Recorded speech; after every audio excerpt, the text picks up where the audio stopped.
Hello everyone, welcome to our YouTube channel. हमारा आज का session again mock test paper पे और जैसा हमने बताया था कि 2022 का एक और mock test paper institute conduct करिए फ्रॉम 28 नवंबर। तो आज 30 नवंबर को maths, stats, logical reasoning that is paper 3 का एक और मॉक टेस्ट पेपर कंडक्ट हुआ है जो कि रेलेवेंट है फॉर दिसंबर 2022 एग्जाम। अब देखो, हमने वैसे भी बताया कि सारे मॉक टेस्ट पेपर रेलेवेंट है और हमने 2022 के इसके पहले के सारे मॉक टेस्ट पेपर डील भी कर लिए। तो चलो फिर आज का भी डिस्कशन सेशन स्टार्ट करते हैं और ये सारे क्वेश्चन आप अच्छे से प्रैक्टिस कर लो क्योंकि मॉक टेस्ट पेपर से बहुत ज़्यादा कवरेज होती है एग्जाम में। हमारे पास सबसे पहला क्वेश्चन दिया है, the number of times a particular items occur in a class interval. एक पर्टिकुलर आइटम जो नंबर ऑफ टाइम्स अकर करता है बार बार, तो उसको हम क्या कहते हैं? फ्रीक्वेंसी तो कहते हैं ना। करेक्ट आंसर होगा सी, फ्रीक्वेंसी। अब जैसे मान लो मेरे पास एक सीरीज है 1 1 0 2 1, तो हम लोग कैसे लिखते हैं कि हमारे पास x क्या है 1 और इसकी फ्रीक्वेंसी क्या है 3, क्योंकि ये 3 टाइम्स अकर कर रहा है। Clear? Next, an ogive is a graphical representation of, ogive basically graphical representation होता है किसका? क्यूमुलेटिव फ्रीक्वेंसीज का, है ना। जो CF हम लोग कैलकुलेट करते हैं उसी की हेल्प से हम लोग ओगिव ड्रॉ करते हैं। तो करेक्ट आंसर होगा A, cumulative frequency distribution. Next, from the following data cumulative frequency for the class 2030। अब क्यूमुलेटिव फ्रीक्वेंसी मतलब होता है एड ऑन करना ऊपर से, तो फर्स्ट तो 4 हो गया, फिर दोनों को ऐड करेंगे 10, फिर ऐड करेंगे 30, और क्योंकि हमसे 2030 क्लास का ही फ्रीक्वेंसी पूछा था क्यूमुलेटिव फ्रीक्वेंसी, तो आंसर क्या होगा D, 30। Next, histogram can be shown as, histogram को हम लोग किस तरीके से शो करते हैं? इस तरीके से, ये रेक्टेंगल है, करेक्ट आंसर होगा B, rectangle. Next, dash series is a continuous, continuous series बनती है 0 to 10, 10 to 20 जिसको हम लोग एक्सक्लूसिव सीरीज कहते हैं, या 0 to 9, 10 to 19 जिसको हम लोग इंक्लूसिव सीरीज कहते हैं। तो हमारे पास ऑप्शन में एक्सक्लूसिव सीरीज दिया है, तो करेक्ट आंसर होगा B. Next, ogive graph is used for finding, ogive basically किस लिए यूज होता है? मीडियन के लिए। बट देखो ऑप्शन में क्वार्टाइल दिया है, डिसाइल दिया है, मीडियन दिया है, तो नो डाउट अगर हम लोग ओगिव की बात करें तो इससे तो हम लोग पार्टीशन वैल्यूज भी फाइंड आउट कर सकते हैं ना, क्वार्टाइल भी, डिसाइल भी, मीडियन भी। करेक्ट आंसर होगा D, all of these. Next, histogram is useful to determine graphically the value of mode, इस क्वेश्चन पे भी हमने पहले डिस्कशन किया हुआ है। Next, data are said to be dash if the investigator himself is responsible for the collection of data, अगर खुद कलेक्ट किया तो प्राइमरी डेटा, किसी और ने कलेक्ट किया होता तो सेकेंडरी डेटा। ये क्वेश्चन जून 2022 के MTP में भी था।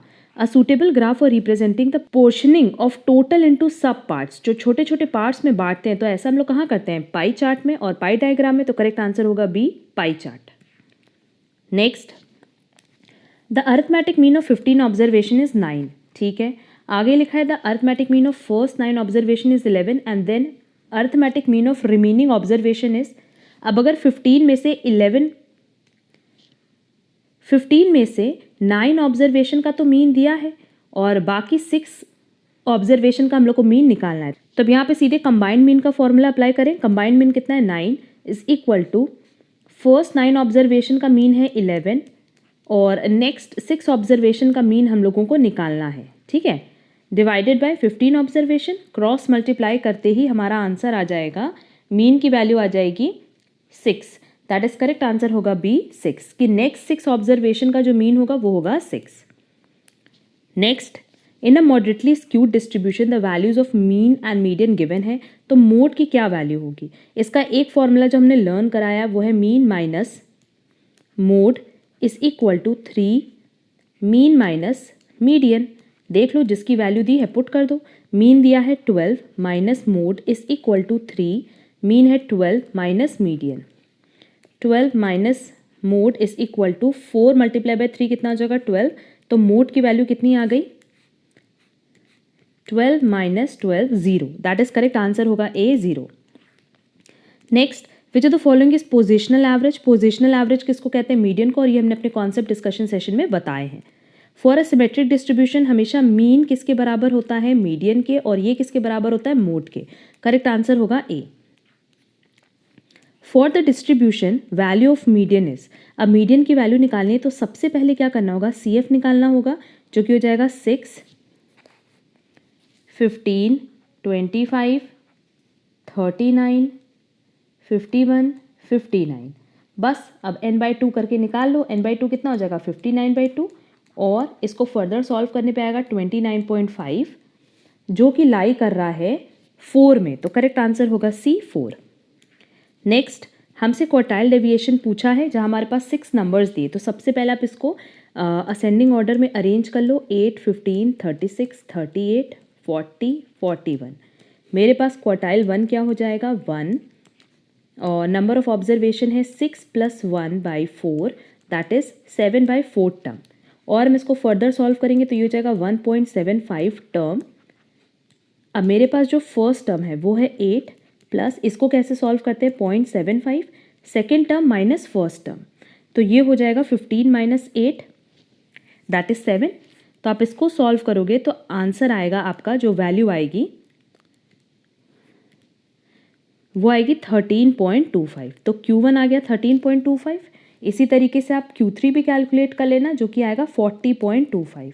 बस इन दोनों को माइनस करके डिवाइड बाय 2 कर दो, तो क्वार्टाइल डेविएशन कितना हो जाएगा 27 डिवाइडेड बाय 2 और 13.5, तो करेक्ट आंसर होगा C. Next standard deviation of first 5 consecutive natural number, ये भी हमने आज जून 2022 के MTP में डिस्कस किया था कि x की वैल्यू, क्योंकि नेचुरल नंबर है तो ये हमेशा 1 से शुरू होगा और इसका x स्क्वायर कितना हो जाएगा 1, 4, 9, 16, 25।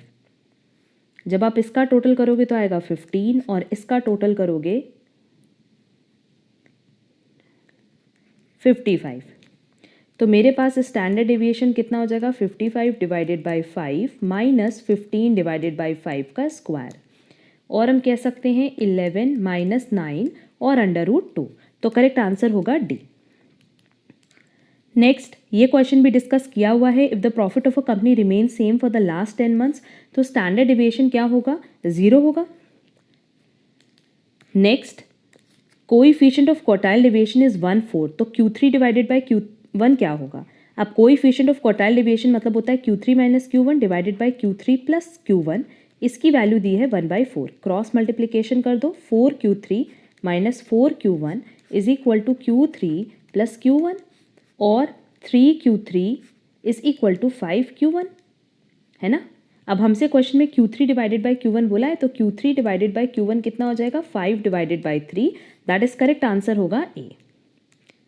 Next the sum of mean and standard deviation of a series is A and B, मतलब हमारे पास जो मीन है वो कितना रहा होगा ए और हमारे पास स्टैंडर्ड डेविएशन कितना है बी, इन दोनों को ऐड कर दिया तो a + b आ गया।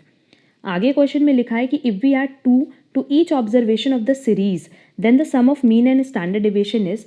मीन की प्रॉपर्टी याद हो तो हमने बताया था कि अगर हर एक ऑब्जर्वेशन को सेम डिजिट से ऐड करेंगे तो हमारा न्यू मीन क्या हो जाएगा old mean plus that digit.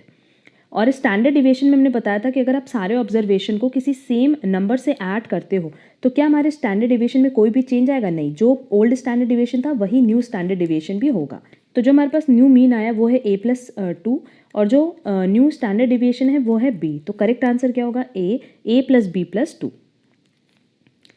Next what is the mean of x having the following density function. अब इस फॉर्मूले को भी हमने डिराइव किया कि इसमें ये जो 10 है ये किसको डिनोट कर रहा है म्यू को, दैट इज मीन को, तो करेक्ट आंसर होगा B.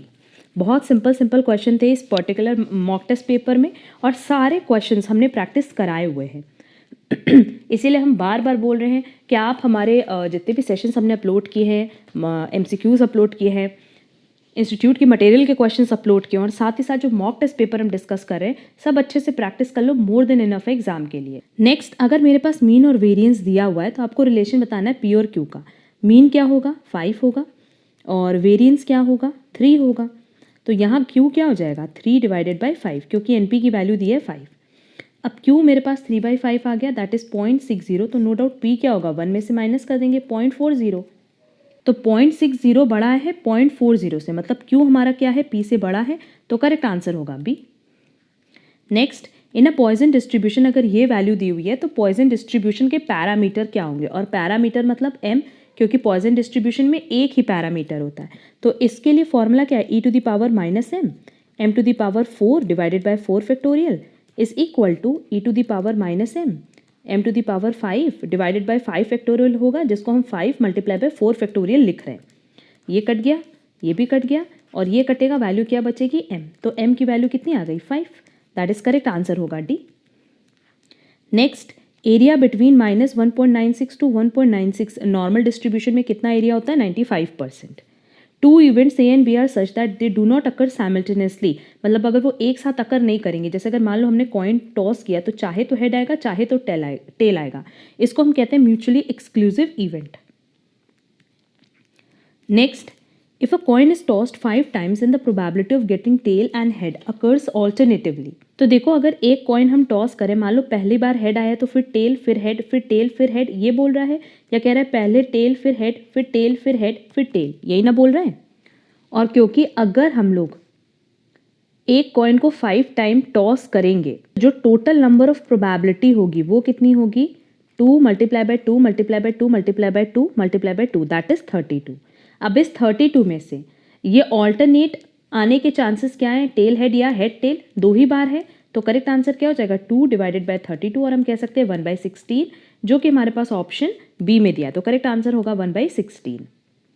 Next, when two dice are thrown simultaneously then the probability of getting at least 1 5 is, एक 5 आने की प्रोबेबिलिटी क्या है देख सकते हैं। जैसे अगर मान लो हम लोग 2 डाइस फेंक रहे हैं तो क्या आएगा, ऐसे आएगा ना 1 1 1 2, इस तरीके से आएगा। तो हमें तो 5 लेना है, 1 के साथ 5 आएगा, फिर 2 के साथ 5 आएगा, 3 के साथ 5 आएगा, 4 के साथ 5 आएगा, 5 के साथ 1, 5 के साथ 2, 5 के साथ 3, 5 के साथ 4, 5 के साथ 5, 5 के साथ 6 एंड लास्ट 6 के साथ 5। ठीक है, तो 1 2 3 4 5 6 7 8 9 10 11।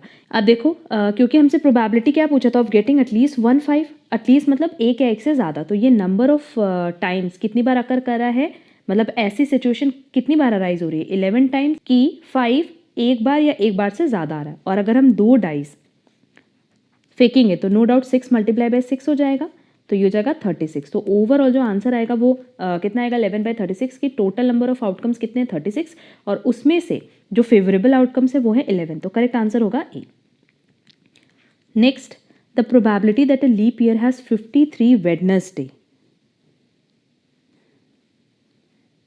इज, अब देखो लीप ईयर में टोटल 366 डेज होता है, जिसमें अगर हम देखें तो 52 वीक्स होगा, और हर एक हफ्ते में 7 दिन होता है, तो ये 364 डेज हो गया। एक्स्ट्रा डेज कितना बचा 2 डेज। 53 वेडनेसडे आने के कितने चांसेस हैं, 2 चांसेस हैं, तो करेक्ट आंसर क्या हो जाएगा 2/7। और वैसे भी देख सकते हैं कि मान लो जो हमारे पास 2 दिन बचा है, तो मान लेते पहला संडे है, फिर मंडे, और हम कह सकते हैं Monday Tuesday, Tuesday Wednesday, Wednesday Thursday, Thursday Friday, Friday Saturday, और हम कह सकते हैं सैटरडे संडे। तो क्वेश्चन में हमसे कह रहा है कि 53 वेडनेसडे आने के कितने चांसेस हैं, 1 2, तो 2 चांसेस है, तो 2/7 करेक्ट आंसर होगा। Next, Ram is known to hit a target in 2 out of 3 shots, whereas Sham is known to hit the same target in 5 out of 11 shots। तो प्रोबेबिलिटी ऑफ राम कितनी है 2/3, और प्रोबेबिलिटी ऑफ श्याम कितनी है 5/11। What is the probability that the target would be hit if they both try, अगर वो दोनों try कर रहे हैं तो प्रोबेबिलिटी हमें किसकी चाहिए ए यूनियन बी की, और ए यूनियन बी का फॉर्मूला क्या है probability of A plus probability of B minus probability of A intersection B. Clear. अच्छा, यहाँ ए इंटरसेक्शन बी को हम लोग और कैसे लिख सकते हैं, probability of A multiply by probability of B. क्यों, क्योंकि ए और बी यहाँ पे क्या है इंडिपेंडेंट है, मतलब राम का श्याम से क्या किसी तरह का कोई कनेक्शन है, नहीं, ये इंडिपेंडेंट है। बस अब हम फॉर्मूले पे वैल्यू पुट कर देंगे, ए यूनियन बी, इसकी वैल्यू क्या हो जाएगी, राम को हमने ए लिया है और श्याम को बी लिया है, तो ये हो जाएगा 2/3 प्लस 5/11 माइनस 2/3 मल्टीप्लाई बाय 5/11। इसको सॉल्व करने पे वैल्यू आएगी 9/11, दैट इज करेक्ट आंसर होगा A. Next, the probability that a student is not a swimmer is 1/5, then the probability that out of 5 student 4 are swimmer is, ये आज हमने जून 2022 के paper में डिस्कस किया है ये सेम क्वेश्चन, और वहाँ आंसर आया था सी। नेक्स्ट, हमारे पास 2 रिग्रेशन लाइन दी हुई है, हमें सिर्फ इतना बताना है कि वाई ऑन एक्स कौन सा है, और ये क्वेश्चन भी हमने ऑलमोस्ट डिस्कस किया है रिग्रेशन में। अब मान लेते हैं कि ये हमारा x ऑन y है और second equation y on x है, तो ये क्या हो जाएगा, x is equal to -2y और यहाँ से क्या आ जाएगा 3y is equal to -2x और y is equal to -2/3x। तो यहाँ तक तो ठीक है कि एक 1 से कम है, एक 1 से ज़्यादा है, बट r की वैल्यू जब निकालोगे ना तो 2 × 2/3 हो जाएगी, दैट इज़ -√4/3 और इसको सॉल्व करने पे वैल्यू 1 से ज़्यादा आएगी। तो क्या r की वैल्यू 1 से ज़्यादा हो सकती है? नहीं हो सकती है, ये हमने पहले भी बताया। मतलब first equation x on y नहीं है, तो क्या ये y ऑन x हो सकता है? चेक कर लेते हैं। अब यहाँ y हो जाएगा -1/2x और इसको x ऑन y ले लो सेकेंड इक्वेशन को, तो ये हो जाएगा 2x is equal to -3y और x is equal to -3/2y। ये 1 से ज़्यादा है, ये 1 से कम है, ये पॉसिबल है। अब r को अगर हम लोग कैलकुलेट करें तो ये हो जाएगा 1/2 × 3/2 और √3/4। अब जब इसको कैलकुलेट करोगे तो वैल्यू लेस देन 1 आएगी, जो कि पॉसिबल है। मतलब ये फर्स्ट इक्वेशन है y ऑन x और हमसे क्वेश्चन में यही पूछा था कि y ऑन x कौन सा है, तो करेक्ट आंसर होगा ए, फर्स्ट इक्वेशन। नेक्स्ट, अगेन दो रिग्रेशन लाइन दी हुई है और हमें कोएफिशिएंट ऑफ कोरिलेशन निकालना है। यहाँ से bxy आ जाएगा जो कि होगा 1/3 और यहाँ से byx आ जाएगा 6/8। तो r कितना हो गया, √1/3 × 6/8 √1/4 और इसको फर्दर सॉल्व करके आंसर आएगा 0.5। अब क्योंकि ये दोनों ही पॉजिटिव है तो r भी क्या होगा, पॉजिटिव।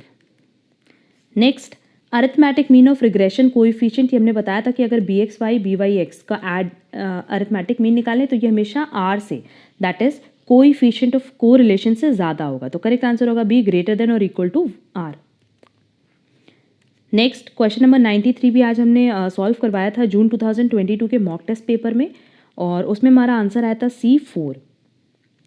सिंपली क्या करना था कि यहाँ से हमारा byx आ जाएगा 1 और मेरे पास r दिया हुआ है 0.5, तो 1 is equal to standard deviation r multiply by standard deviation y divided by standard deviation x। अब इसको डिवाइड करने पे standard deviation y divided by standard deviation x आएगा 2, बोथ साइड स्क्वायरिंग करेंगे तो आंसर आएगा 4। Next, which is not satisfied by Fisher's ideal index number, factor reversal test and time reversal test तो करता है बट सर्कुलर टेस्ट नहीं करता, तो करेक्ट आंसर होगा सी। नेक्स्ट क्वेश्चन में लास्प्रेस प्राइस इंडेक्स बताना है और लास्प्रेस का फॉर्मूला क्या है, समेशन P1 Q0, क्योंकि यहाँ पे हम लोग बेस किसको लेते हैं, Q0 को, divided by summation P0 Q0 multiply by 100। ठीक है, ये क्वेश्चन आप लोग खुद से सॉल्व करके आंसर बताना कि कितना आंसर आपने कैलकुलेट किया है। क्वेश्चन नंबर 96 भी सेम जून 2022 में था, बस ये था कि वहाँ पे 1,95,000 वैल्यू दी है। लिखा है cost of living index 2015 and 2018 का दिया है, सैलरी वर्कर की दी है 2015 में कितनी 19,500 और उस समय इंडेक्स कितना था 97.5। हमसे कह रहा है कि 2018 में उसको कितनी सैलरी दें, ये इंडेक्स है 2018 का, कि वो same standard of living maintain कर पाए। तो यहाँ वैल्यू आएगी 23,000 और उसको मिल कितना रहा था 19,500, तो हम उसको कितना बढ़ा करके देंगे एडिशनल सैलरी 3,500। करेक्ट आंसर होगा C. Next, Laspeyres method and Paasche's method do not satisfy, ये दोनों सिर्फ यूनिट टेस्ट को सेटिस्फाई करते हैं, बाकी टाइम रिवर्सल टेस्ट और फैक्टर रिवर्सल टेस्ट को सेटिस्फाई नहीं करते, तो करेक्ट आंसर होगा D. Next, the covariance between two variable, ये positive between two variables is, ये पॉजिटिव भी हो सकता है, नेगेटिव भी हो सकता है, जीरो भी हो सकता है, तो करेक्ट आंसर होगा डी। एंड हमारा आज का लास्ट क्वेश्चन है, when two lines of regression become identical, ये तभी आइडेंटिकल होता है जब आर क्या होगा +1 और -1, दैट इज करेक्ट आंसर होगा डी। अब ये ओवरऑल 40 क्वेश्चन से रिलेटेड टू स्टैटिस्टिक्स, और देख लो हमने सिर्फ इसके पहले 3 MTPs सॉल्व करवाए हैं और बहुत ही ईजिली इसमें मैक्सिमम क्वेश्चन आप सॉल्व कर पा रहे हो। हमने बहुत सारे MCQs भी अपलोड किए हुए हैं related to measure of central tendency, dispersion, correlation, regression, सब आप अच्छे से प्रैक्टिस कर लो, बहुत ही ईजिली आप पेपर क्लियर कर पाओगे। अच्छा, अगर आज के किसी भी क्वेश्चन में कोई डाउट है तो कमेंट बॉक्स में कमेंट कर सकते हो। एंड अगर आपको आज का सेशन पसंद आए तो वीडियो को लाइक, कमेंट, शेयर ज़रूर करना। हम लोग मिलेंगे हमारी नेक्स्ट क्लास में जहाँ हम लोग 2021 के मॉक टेस्ट पेपर पर डिस्कशन स्टार्ट करेंगे। आज के लिए बस इतना, थैंक यू सो मच।